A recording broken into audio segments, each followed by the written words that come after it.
Servus, Glück auf und herzlich willkommen zu einer weiteren Reaction zur Pressekonferenz vor dem Champions League Spiel gegen Galatasaray Istanbul. Diesmal mit unserem Coach Thomas Tuchel und Rainer. So, da sind wir wieder. Welcome back. Jetzt mit dem Cheftrainer Thomas Tuchel. Auch er ist bereit für alle Fragen. Für alle Fragen. Ja, mal gucken, wer Bock hat heute. Mario Krischl für den Kicker, bitte. Servus, Herr Tuchel. Zum Einstieg vielleicht, wie haben denn die Spieler das Spiel am Samstag verkraftet? Natürlich gerade Dayot Upamecano und Leon Goretzka, sind die auch wieder voll einsatzbereit für morgen oder zumindest für die Startelf? Ich hoffe, wir haben Sonntag nicht trainiert. Gestern war der zweite Tag nach dem Spiel, eine ruhige Trainingseinheit gemacht. Die erste Reaktion war sehr, sehr positiv von beiden, was natürlich wichtig war. Wir haben uns auch an den Plan gehalten mit Upa. Leon hatte kein Fitnessproblem in dem Sinn und muss sich einfach an die Schiene anpassen, die trotzdem für eine zusätzliche Belastung, zusätzliches Gewicht ist. So deshalb gehe ich jetzt gerade unter Vorbehalt. Ja, komm, Leon ist ja wohl ein starker Kerl. Da wird er schon die 2 Kilo.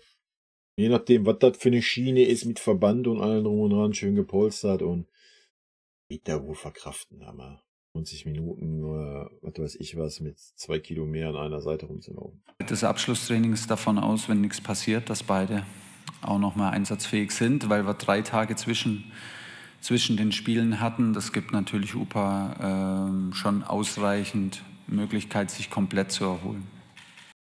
Ja, aber muss man mal aber gucken, wie das Spiel läuft. Ne? Ich glaube nicht, dass er unbedingt dann 90 Minuten durchballern muss.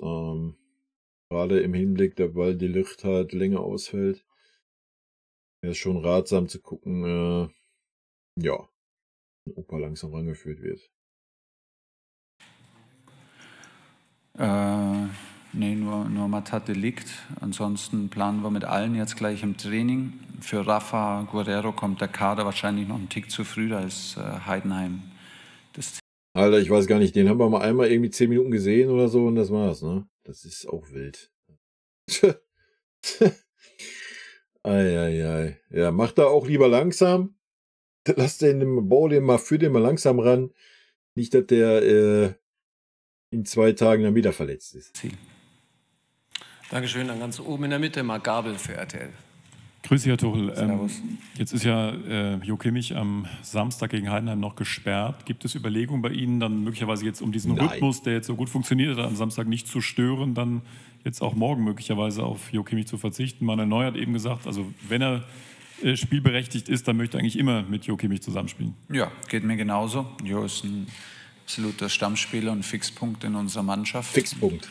Im Moment in meinen Planungen wird er morgen spielen. Das ist, glaube ich, auch ganz normal. Ganz abgesehen davon gibt es uns natürlich auch zusätzlich die Möglichkeit, weil wir ja wissen, dass er am Samstag nicht spielen kann, die Möglichkeit, ihn jemand anders dann auch für den Samstag ein paar Minuten zu sparen. Aber das ist auch eine grundsätzliche Thematik. Josh spielt immer. Und wenn der mit einem Zeh nur auf dem Platz läuft, Leute, und 3 Schienen an 2 Armen hat, der spielt immer. Punkt. Rafft euch endlich. Versteht das endlich. Tätowiert das endlich auf eure Stirn. Kimmich spielt immer. Punkt. Wird spielen, wird seine Qualität. Ich frage mich nur, was passiert, wenn der Tuchel eine Holding Six haben möchte. Wild, oder? Was machen wir denn dann? Kaufen wir die für die Bank vielleicht? Könnte sein, oder? Ich denke, wir verpflichten in der Winterpause einen Holding Six für 60 Mille oder mehr, um die auf die Bank zu setzen, denke ich, ne? Weil Kimmich ist ja wild. Zeigen. Und wird Sarkasmus, Leute, ne? Für alle, die das nicht verstehen hier, ne? Nicht, dass hier gleich wieder eskaliert in den Kommentaren. Sarkasmus nicht. Wenn nichts anderes passiert, morgen auflaufen. Hier vorne links Stefan Kumberger für RAN.de. Grüß Sie, Herr Tuchel. Anschließend zum Thema Joshua Kimmich. Jetzt fragen wir jetzt brauchen wir nicht noch nach, Kollege, ne? War die Mittelfeldzentrale mit Conny Leimer und Leon Goretzka ja. Ja, können Sie sich denn vorstellen, dass er nicht vielleicht doch auf Rechtsverteidigerposition geht? Stark in Dortmund. Ja. Wenn Kimmich morgen spielt, was Sie gesagt haben, wird dann auf der Sechserposition umgebaut oder ist er vielleicht auch gibt es ja durchaus Meinungen auf dem Markt, die ihn rechts außen sehen, also Außenverteidigerposition. Und die zweite Frage, heute ist es ja... Ja, wenn du den Blick interpretierst, vielleicht, ich meine, wenn er wirklich, guck mal, nehmen wir jetzt mal Butter bei den Fische, wenn er wirklich eine Holding Six haben möchte, bedeutet ja, dass Kimmich nicht mehr Sechser spielt bei Rückrunde. Punkt. Ich denke, da gibt es nichts zu diskutieren, weil sonst würden wir dieses Fass gar nicht aufmachen von Trainerseite her. Wenn er ihn schon dann jetzt nicht als rechten Verteidiger ausstellen will, dann versuch ihn doch wenigstens als Achter aufzustellen. Dann kann er sich schon mal auf der Achterposition einspielen, kann er gucken, ob er das kann. Und dann springen doch dahinter irgendein Sechser. Ja, wäre doch vielleicht auch nochmal eine Möglichkeit. Ja, wenn du schon nicht die Eier hast, ihn als rechten Verteidiger aufzustellen. Ja, zumindest für Königsklassen Heimspiele ein bisschen ungewöhnlich. Erst Pressekonferenz, dann Training. Steckt da ein Gedanke dahinter oder Zufall? Mehr oder weniger, also beides, mehr oder weniger.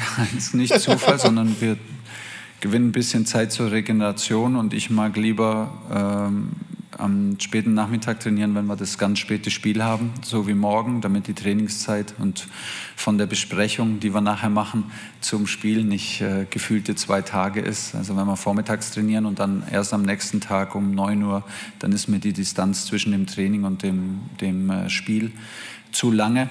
Und wir haben im Moment, fühlen wir uns wohler in dem Rhythmus, am Vormittag nicht mehr zu trainieren, an dem Spieltag an der Sebener Straße nicht mehr zu trainieren, sondern nur eine kurze Aktivierung zu machen. Deshalb trainieren wir heute Nachmittag. Ich gebe Ihnen recht, dass die Teamleistung war herausragend gut. Das war unsere beste Teamleistung über 90 Minuten gegen Hey, der sagte mal was zum Spiel, oder? Hat er in der Pressekonferenz nicht? Dortmund.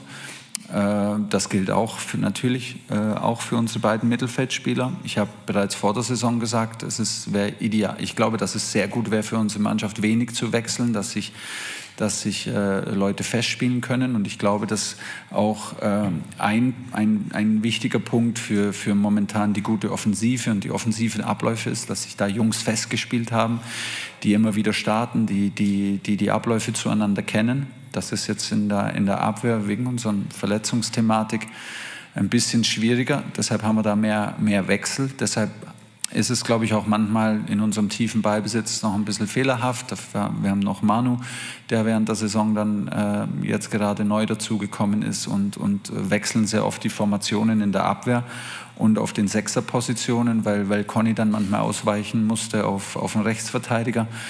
Das ist so, das wird jetzt auch erstmal so bleiben.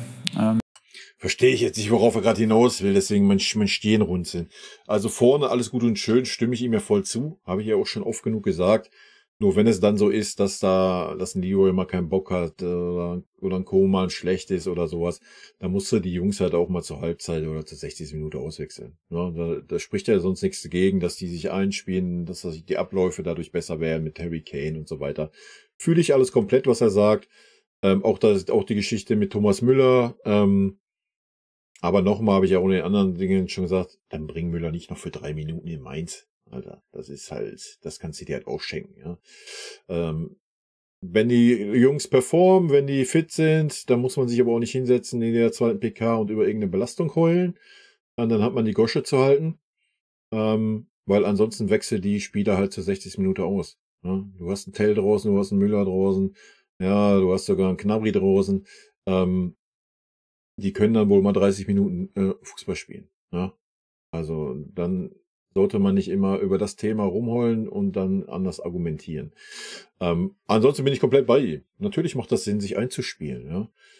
Wenn das jetzt das Argument für einen Kimmich sein soll, dass jetzt ein Neuer da ist, dass das neu ist, dass unsere Innenverteidiger ständig wechseln müssen, soll das jetzt das Argument sein, dass ein Kimmich immer die 6 spielt, damit er irgendwas einspielt?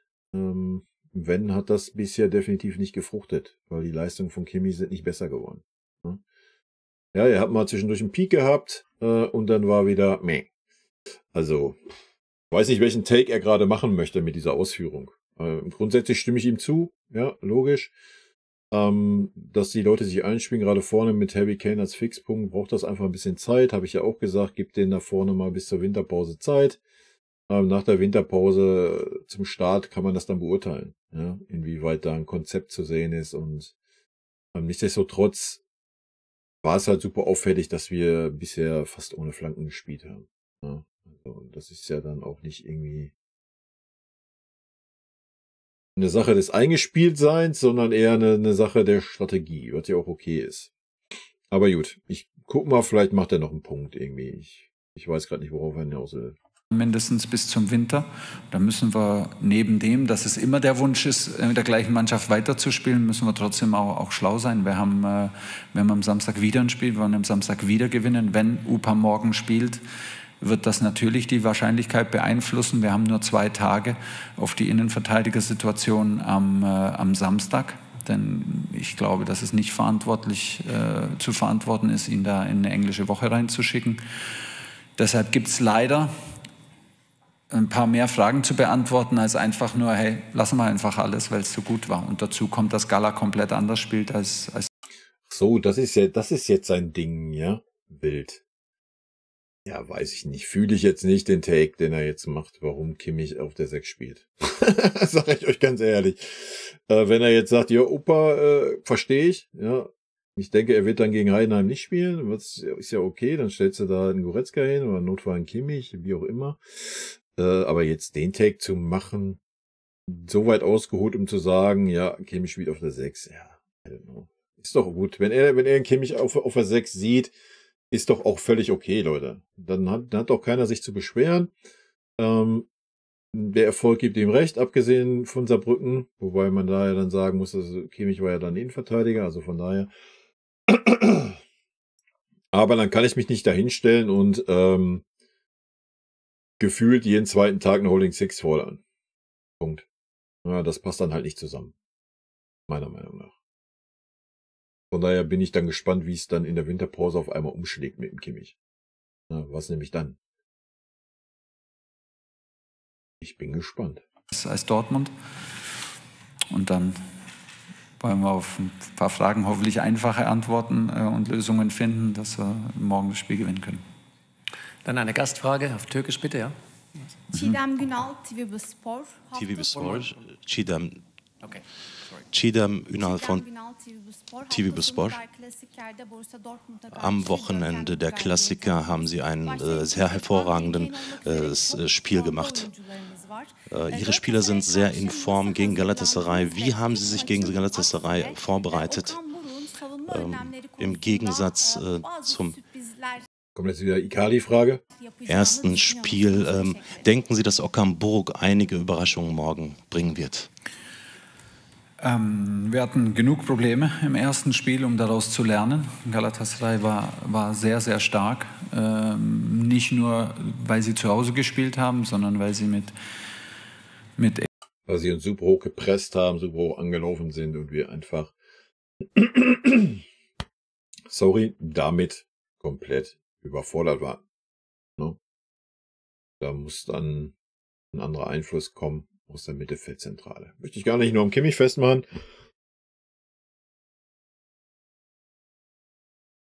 Auch an allen anderen Spielern. Und ansonsten musst du einfach in der Lage sein, die erste Pressinglinie besser zu überspielen. Ja, Galatasaray hatte uns so unendlich viele Räume angeboten. Da hätten wir einfach die Bälle über die erste Pressinglinie viel besser in die Schnittstellen spielen müssen. Mit unseren schnellen Außen war das ein Spiel wie dafür gemacht. Bin mal gespannt, ob wir das morgen besser hinkriegen, aber da gehe ich von aus. Extrem viel Intensität spielen, mit viel Mut. Sie haben eigentlich fast über die gesamte ersten 70 Minuten bei einer Manndeckung gegen uns gespielt. Sie haben nach vorne verteidigt, sie sind extrem viel gesprintet.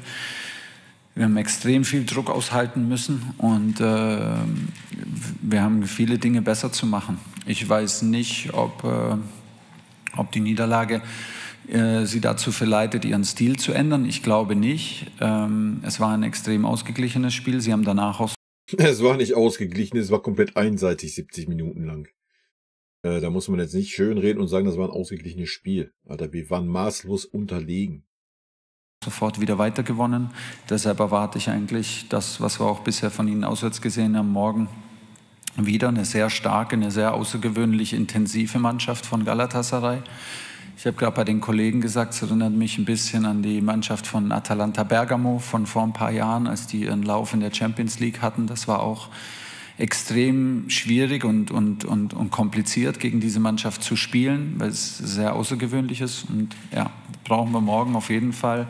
Wir brauchen Präzision, wir brauchen viel Bewegung im eigenen Ballbesitz und müssen brauchen wieder den besten Sechser der Welt. In jeder Phase sehr strukturiert sein. Und wollen natürlich die guten Dinge aus Dortmund, unsere Geschwindigkeit, unsere Abläufe nach vorne auch auf den Platz bekommen. Deshalb erwarte ich ein intensives Spiel, ein schwieriges Spiel und wir müssen auf jeden Fall aus dem Spiel von vor 2 Wochen lernen. Auf der linken Seite Heiko Niederer für Bild. Ganz kurz nochmal aufs vergangene Wochenende und das Ganze drumherum. Jetzt so er muss das schon machen, ne? Mit 2, 3 Tagen Abstand hat Ihnen Ihre Mannschaft ein bisschen leid getan, dass jetzt so wenig über die Spieler und das Spiel gesprochen wurde und so viel um das Drumherum und liest er doch nicht, kriegt er doch nicht mit sowas. Was ist das denn jetzt für eine Frage, Leute? Er liest doch gar nichts. Hat er doch gar nicht mitgekriegt, dass das nur um ihn ging und nicht um die Mannschaftsleistung.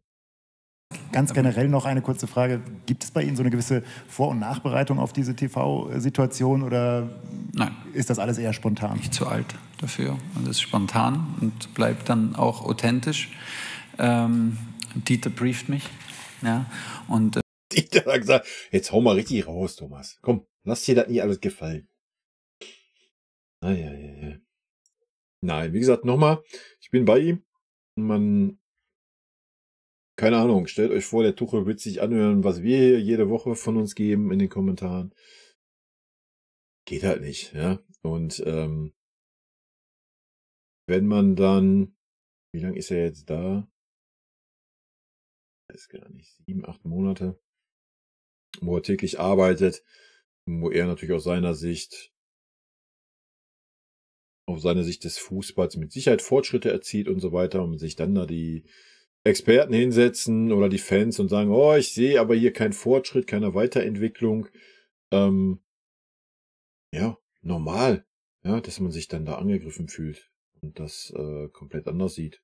Völlig nachvollziehbar und es ist doch völlig nachvollziehbar, dass man dann halt mal sagt, Alter, bis hier und nicht weiter, das gebe ich mir nicht. Dann habe ich keinen Bock mit euch darüber zu reden und sonst was. Finde ich völlig legitim.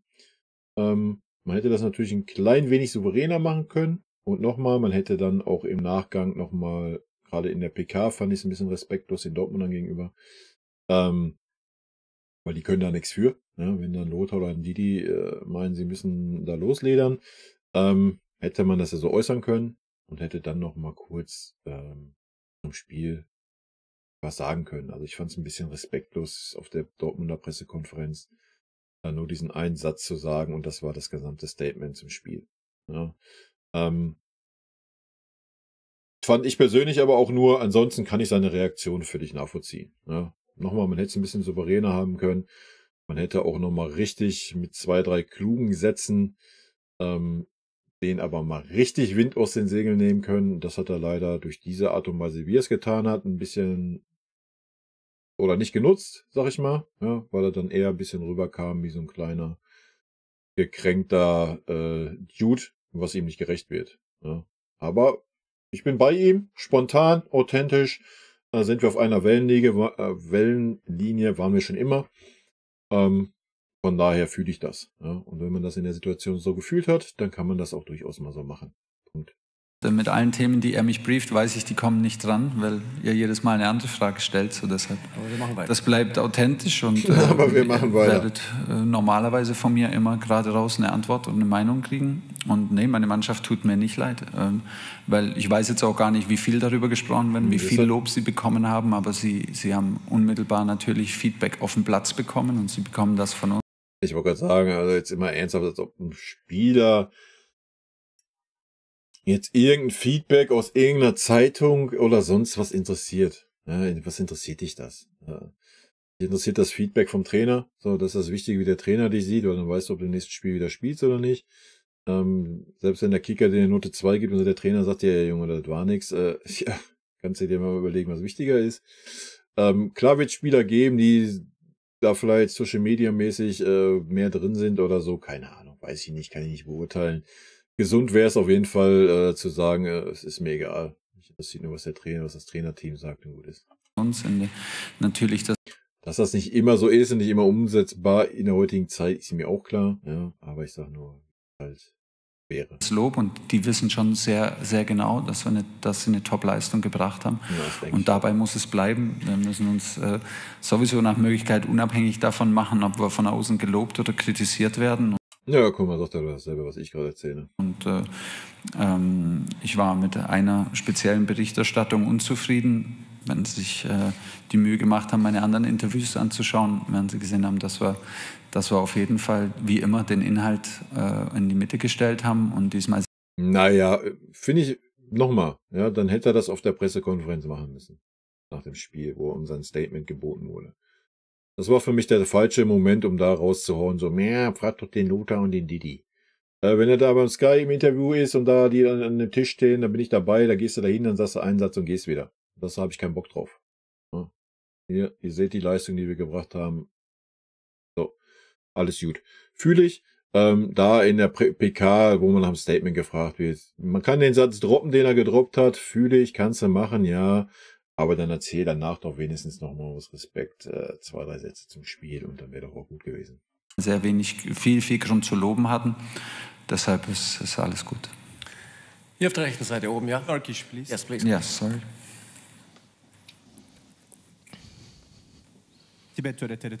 TRT Sport in der Champions League haben wir gesehen, dass in dieser Saison jede Mannschaft gegen jeden gewinnen kann. Kopenhagen war es auch sehr schwierig von ihnen.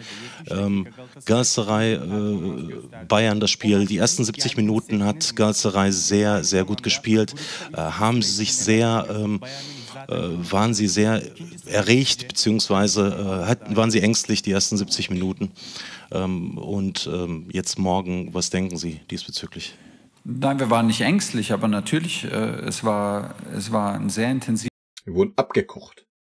Spiel für uns. Es war ein Spiel, in dem wir auch zu vielen Fehlern gezwungen waren oder wir wurden verleitet, Fehler zu machen durch die intensive Art zu verteidigen und zu spielen. Galatasaray hat mit extrem hohem Tempo gespielt, nicht nur gegen den Ball, sondern auch mit Ball.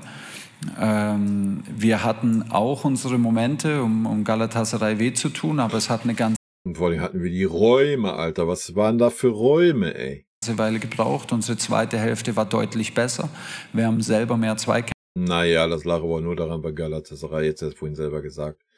Jemand nur an Deckung gespielt, sind gerannt wie die Wilden und nach 70 Minuten wird einfach der Stecker gezogen. Ja, da war einfach keine Power mehr da.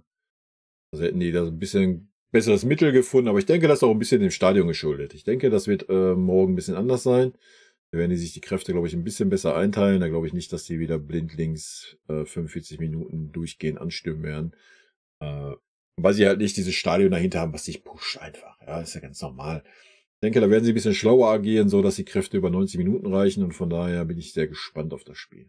Kämpfe gefunden und haben selber bessere Umschaltaktionen erzwungen, dadurch, dass wir nach der Balleroberung bessere Lösungen gefunden haben. Und dann wurde unser Spiel besser und dann wurde Galatasaray ein bisschen müde, weil sie nicht die Verstärkung hatten von einem weiteren Tor. Und dann konnten wir natürlich durch unsere Effizienz das Spiel gewinnen. Da haben wir auch natürlich... hatten wir da auch Glück dabei, das gehört dazu. Ich kenne, wie Sie haben auch Kopenhagen angesprochen, ich kenne nur schwere Auswärtsspiele in der Champions League.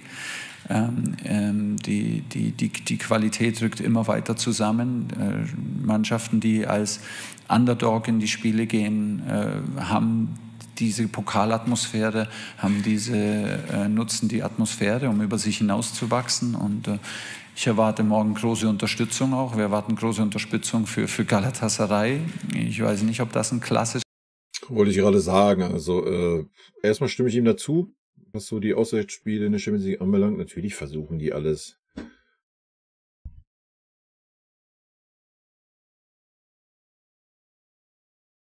Sorry, Leute. Die Nachbarn drehen hier frei, Alter. So, Fenster zumachen, damit das nicht übertönt wird. Also... Stimme ich ihm zu? Auswärtsspiele, Champions League, natürlich gibt es da nicht unbedingt leichte Spiele. So Kopenhagen, Galatasaray, auch wenn die vielleicht vom Kader her nicht so stark besetzt sind. Wobei Galatasaray schon einen recht starken Kader hat, wie ich fand. Stimme ich ihm zu. Nichtsdestotrotz bist du am Ende der Favorit, bist der FC Bayern. Und es wäre auch völlig okay, wenn das 2 Ausnahmen gewesen wären, jetzt gegen Kopenhagen oder Galatasaray, wo Galatasaray schon richtig krass war. Wie schwach wir da waren. Aber das war es ja leider nicht. Ne? Also die ganzen Spiele vorher waren genauso. So, das ist doch nur das Thema. Ja, wenn das Ausreißer wäre, wäre doch alles gut. Ne? Natürlich gibt es keine leichten Spiele. Na klar, spielt die Stimmung da eine Rolle und so weiter und so fort. Das läuft ja alles mit rein. Ne? Aber es war ja halt die Regel. Ja? Jetzt gegen Dortmund war das wirklich erste gute Spiel von uns über 90 Minuten seit Monaten. So, ja. Das muss man doch mal sehen. Aber ansonsten stimme ich ihm dazu. Typisches Heimspiel wird für uns. Und ja, dazu ganz kurz, nee, es wird kein typisches Heimspiel für uns. Wenn du weißt, wie ruhig unser Stadion ist, abgesehen von der Süd, und wobei das in der Süd auch wirklich nur hinterm Tor ist, rechts und links, was da so rumsteht an Fanclubs, die kommen meistens auch nicht aus dem Schuh. Ja, wenn da 10.000 Türken sind, ja, ich bin sehr gespannt. Das könnte sich nicht unbedingt dann wie ein Heimspiel anfühlen, ne? Wild. Ja, da muss es mal, der Rest des Stadions muss dann auch mal aus sich rausgehen und muss mal ein bisschen mit Gas geben, ne? Damit das sich auch wie ein Heimspiel anfühlt. Aber ich bin sehr gespannt. Mal gucken. Vielleicht täuschen wir uns ja auch, aber bisher war es immer so, wenn türkische Mannschaften in Deutschland gespielt haben.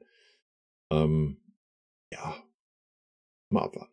Und ja, wir haben, wie ich gesagt habe, wir müssen daraus lernen, wir müssen uns viel bei eigenem Ballbesitz bewegen, wir müssen extrem klar spielen und wir müssen gute Entscheidungen treffen, wann wir unser Tempo und unser Umschaltspiel auf den Platz bekommen, und dann müssen wir von der ersten bis zur letzten Minute natürlich unser Zweikampfverhalten verbessern, um möglichst die Leistung aus der zweiten Halbzeit zu wiederholen.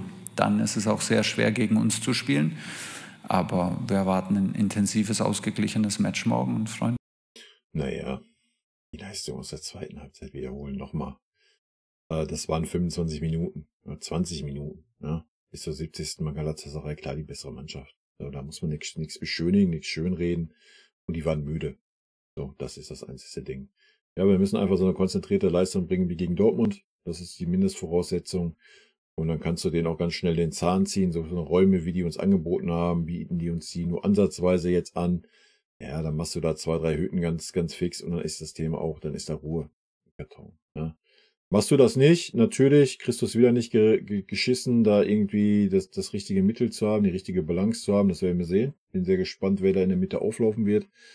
Aber wir haben es ja schon gehört, dass ein Kimmich da gesetzt ist, also von daher mal abwarten, wie Josh das geregelt bekommt gegen Galatasaray. Ich bin sehr gespannt. Und dann werden wir sehen. Ne? Uns drauf. Machen wir die letzten Fragen bitte. Julian Wolf für die Welt. Ja, hallo Herr Tuchel. Vorhin war Manuel Neuer hier bei uns und hat gesagt, dass er nicht zur Nationalmannschaft reisen wird. Er fühlt sich gut, aber er habe so kleine Baustellen noch. Das ist jetzt das 4. Spiel, wenn ich richtig gezählt habe, was er morgen macht.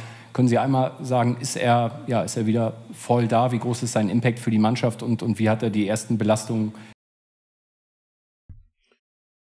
Also, jetzt mal ernsthaft. Der Manuel Neuer saß da gerade und hat genau diese Fragen beantwortet. Und jetzt ist er weg und dann setzt man sich da hin und fragt, ja, können Sie jetzt mal erklären, wie der Manuel Neuer die Belastung verkraftet haben, welche Baustellen er noch hat? What the fuck is going on, Alter? Wenn der Tuchel mal jetzt schlau ist, sagt er mal, der Manuel sagst du gerade hier. Verkraftet die Rücksprache mit Ihnen war ja sicherlich auch da, was diese Entscheidung Ja, es ist sensationell gut da. Wir wussten alle nicht, als wir ihn gegen Darmstadt ins Tor gestellt haben, ob er dann sofort englische Wochen spielen kann, ob er Reaktionen bekommen wird. Natürlich merkt er das. Nach fast einem Jahr Pause hat er kleine Reaktionen, aber die sind so klein, dass sie bis zum nächsten Spiel wieder behoben sind. Er wird auch morgen spielen. Die Art und Weise, wie er spielt, kann man nicht hoch genug bewerten. Es ist einfach sensationell gut. Er ist sehr gelöst, er ist sehr locker. Ich glaube, es ist, er kann das auch für sich als absolute Belohnung gerade wahrnehmen und das, wenn er sich das behält, dann wird er zu ganz alter Stärke zurückfinden und vielleicht nochmal einen Tick stärker werden. Es ist im Moment mit Sicherheit nicht das Limit erreicht, aber es sind unglaubliche erste Schritte auf seinem Niveau. Er gibt uns Stabilität, er gibt uns Ruhe. Er führt mit seiner ganz eigenen Art, mit einer ruhigen, fokussierten, auf Leistung bezogene Art und macht die Mitspieler um sich herum einfach besser. Und dass das so schnell auf diesem Niveau passiert, ist ganz außergewöhnlich und spricht Bände für das Level, das er hat. Hier vorne Florian Schiemark für Merkur und TZ. Grüß Gott, Herr Tuchel. Harry Kane hat ja jetzt am Wochenende seinen 3. Dreierpack in der Bundesliga geschossen, hat in der Liga 15 Tore in 10 Spielen, bisher herausragend. Hätten Sie ihm so einen Start zugetraut in der Bundesliga oder beim FC Bayern generell? Und haben Sie als Wahlmünchner vielleicht ein paar Tipps bei der Wohnungssuche? Nee, Harry hat 4 Kinder und ein paar Nannies. Das ist nicht meine Kategorie. Schlau umschifft. Ja, hätten wir ihm das zugetraut. Das kann man nicht hoch genug bewerten. Das ist der erste Vereinswechsel für Das kann man wirklich nicht hoch genug bewerten, Alter. Harry. So, und dann verlässt er die Insel, geht in eine neue Liga, geht in eine neue Stadt. Es ist ja nicht nur für ihn, sondern dann auch für sein Umfeld. Er ist Familienmensch, hat eine super enge Bindung zu seiner Familie, zu der Familie seiner Frau, seinen Kindern. Und deshalb, das ist schon ein riesengroßer Schritt. Für mich war immer klar, was er kann und gab es keinen Zweifel, dass er das, was er da tut, Tore schießen, Tore vorbereiten, dass er das auf jedem Fußballplatz der Welt kann. Weil er macht das mit einer Selbstverständlichkeit, er macht das in der schwierigsten Liga seit über 10 Jahren, da gab es keinen Zweifel daran. Und trotzdem gibt es da so viele Unbekannte in dem Vereinswechsel, dass man es nicht von Haus aus voraussetzen konnte, dass es so schnell so gut klappt. Aber wenn Sie ihn jetzt ein bisschen kennen, wenn Sie ihn tagtäglich sehen, mit welcher Persönlichkeit, mit welcher Überzeugung, mit welcher Aura, mit welcher Liebe zum Spiel an sich und dem Liebe zum Sport er trainiert und er Fußballer ist, dann ist das einfach großartig und das wird auch so bleiben. Wir haben ja schon ein paar Mal flachsig gemacht, er macht das, was er immer gemacht hat, finden immer besser zueinander und ist ein toller Mensch, toller Sportler und deshalb ist er am genau richtigen Fleck und das ist nicht das Ende mit Sicherheit. Die letzten beiden Fragen bitte, Carrie Hau vorne für Sport 1. Hallo Herr Tuchel. Hallo. Alex Pavlovic kam gegen Dortmund rein, viele Bälle gewonnen, ruhig geblieben und dann auch noch das 4:0. Hat er schon in der Vorbereitung gezeigt, diese Spielweise, ne? Ja, da werden jetzt wieder irgendwelche Phrasen kommen, irgendwelche Aussagen, aber ich habe es ja schon in meinem Kommentarvideo gesagt. Die Chancen, dass er viel Einsatzzeit bekommen wird, sind super gering. Machen wir uns alle nichts vor. Ja. Schade drum, aber Tuchel ist nicht der Trainer dafür.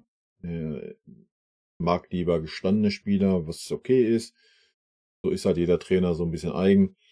Aber gerade wenn wir darüber reden, dass da noch eine Holding Six kommen, Alter, dann hast du einen Kimmich, einen Goretzka und einen Leimer für eine Position, also wo soll da noch ein Pavlovic Spielzeit bekommen? Ja, das sieht man beim Tell gerade, kannst du vergessen. Ja, leider Gottes. Vorbereitet, ist das ein Spieler, der den Durchbruch schaffen kann und kann er vielleicht, jetzt nicht heute, nicht morgen, aber irgendwann mal zu der... Also nicht bei uns, wenn, dann muss er wechseln. Ja. Bei uns wird das nicht möglich sein. Und wenn, dann bräuchtest du einen Trainer wie Louis van Gaal oder sowas. Oder einen Trainer, der den jungen Spielern wirklich faire Chancen gibt. Ja. Hättest ihn die ganze Saison über spielen lassen können oder immer wieder Einsätze geben können, um zu gucken, packt er das, kann er das. Dann hättest du sagen können, zur Winterpause, ja komm, nee, ich sehe es nicht, dass das packt. Wir müssen doch einen Sechser verpflichten. Und sonst hättest du sagen können, jo, ist auf einem sehr, sehr guten Weg. Wir gehen das mit ihm an, stellen ihn als Sechser und wäre gut gewesen. Das hat man nicht getan und von daher, ja, er hat jetzt ein bisschen Spielzeit gekriegt, weil Kimmich gesperrt ist. Aber danach wird er leider Gottes wieder auf der Bank verschwinden. Ich kann froh sein, wenn er irgendwie mal 10 Minuten irgendwo kriegt. Ja, genauso wie es beim Tell ausschaut. Oder beim Kretzig. Ja, das wird sich einfach nicht ändern. So. Alternative werden auf dieser Holding Six, dass er auch mal ein Spiel beginnen kann? Ja, ist er schon. Ist schon eine Alternative im Mittelfeld. Alex hat sensationell. nur Mittelfeld. Holding Six ist Kimmich. Gut gespielt in der Vorbereitung in Asien gegen sehr schwierige Mannschaften wie City und Liverpool. Er hatte durch die ganze Vorbereitung, weiß nicht, dann gegen Monaco, ob er da nochmal gespielt hat, aber immer wenn er gespielt hat, hat er sehr, sehr gut gespielt. Ja, warum spielt er dann nicht? You know? Warum nicht? Warum setzt man sich dann dahin und erzählt seit Wochen und Monaten, ich brauche eine Holding Six, ich brauche eine Holding Six. Wir müssen 60, 80 Millionen ausgeben, ich brauche die. Warum? Weil man nicht die Eier hat, zum Kimmich zu sagen, Alter, das ist der Pavlovic, der ist 19 Jahre, der spielt jetzt auf deiner Position. Das ist das ganze Problem, was wir im Kader haben. Punkt. Ja, da kaufst du lieber einen für 60, 80 Mille, weil dann hast du ein Argument und sagen, oh, den haben wir so viel Geld ausgegeben. Josh, ist ja wohl jetzt klar, dass der hier die 6 spielt, ne? So, warum hat man nicht die Eier gehabt, um zu sagen, pass mal auf, Josh, hier, den nimmst du an der Hand, das ist der 6er hinter dir, du bist der 8er, let's go. So. Wird bei uns nie passieren, Leute. Tut mir super leid für den Jungen, ja? Super leid. So, wir haben die Ausführungen gehört vorhin von Tuchel zu Kimmich. Punkt. Brauchen wir nicht weiterreden, oder? Im zentralen Mittelfeld, dann hat er sich eine wahnsinnig schwere Krankheit, eine Grippe, eingefangen, die ihn echt ausgenockt hat für mehrere Wochen. Sonst hätte er, glaube ich, schon viel mehr Einsätze bekommen und hat jetzt nach sehr kurzer Zeit eigentlich im Training dann sein... Aber vielleicht belehrte Tuchel mich ja eines Besseren. Sofort da seine Rolle gefunden. Er trainiert sehr, sehr gut, ist ein sehr schlauer Spieler, ein sehr strategischer Spieler, der sein Selbstvertrauen aus seiner Qualität, aus den Dingen zieht, die er da macht. Also das, was er macht, macht er mit vollem Bewusstsein, macht er extrem schlau in der Mitte des Feldes, sehr strategisch. Dazu ist er extrem fleißig und ein wahnsinnig netter Kerl. Er kommt ja jeden Tag mit positiver Energie, mit einem Strahlen ins Training. Das war letzte Saison so, als er bei uns mittrainiert hat und hat sich diese Saison nicht geändert. Ist mit beiden Beinen auf den Füßen und deshalb sind alle Voraussetzungen gegeben, dass er seinen Weg gehen kann. Ich war sehr glücklich, sehr zufrieden, auch mit seiner Leistung da in Dortmund und das wird nicht sein letztes Spiel gewesen sein, ganz klar. Aber wir haben die letzte Frage. Ich bin sehr gespannt, wir werden ihn mal, ja, können ihn ja mal bis zur Winterpause, können wir ja mal gucken. An diesen Worten messen. Aber diese Worte kennen wir von Mathis Tell und wir kennen alle die Situation. So, die wird beim Pavlovic nicht anders sein. Er wird niemals sagen, ich setze einen Goretzka, ich setze einen Leimer oder ich setze einen Kimmich auf die Bank, damit ein Pavlovic spielt. Das wird nicht passieren. Frage bitte, Klaus Bergmann für die dpa, ganz oben.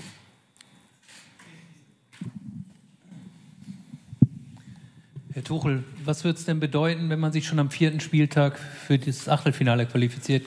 Ja, was soll das bedeuten? Oder? Gerade auch mit dem Blick darauf, dass sie ja doch personell immer wieder Probleme haben, weil der Kader halt recht eng ist.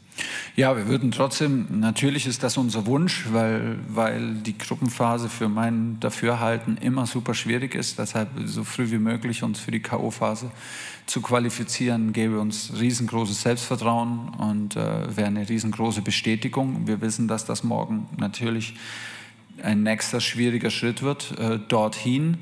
Wenn uns das gelingen sollte, werden wir hungrig bleiben, auch in allen weiteren Spielen Punkte zu sammeln. Das ist die europäische Bühne im Fußball. Jeder Spieler möchte dort spielen, jedes Kind vom Fernseher möchte irgendwann Teil dessen sein. So deshalb werden wir niemals abschenken und niemals Champions League-Spiele weniger. Das wäre ja auch das Größte, oder was? Ja, wo klar sein, muss man nichts erwähnen. Weniger wertschätzen, nur weil wir vielleicht schon qualifiziert sind. Aber bevor wir darüber sprechen, gilt der ganze Fokus auf morgen. Das wird ein hartes Stück Arbeit und wir müssen für uns selber wieder ans Limit, wieder an die Leistung anknüpfen, die wir zuletzt in der Liga und in der Champions League gezeigt haben. Und, also in die Champions League-Leistung sollte man besser nicht anknüpfen, eher an die Leistung gegen Dortmund. Ne? Das ist der erste Schritt und hoffentlich gelingt uns das morgen. Vielen Dank. Vielen Dank. Leute, rot-weiße Grüße gehen raus. Ich wünsche euch und mir natürlich morgen ein gutes Spiel. Ich denke auch, dass es ein interessantes Spiel werden kann. Ich bin sehr gespannt drauf. In diesem Sinne. Tschö.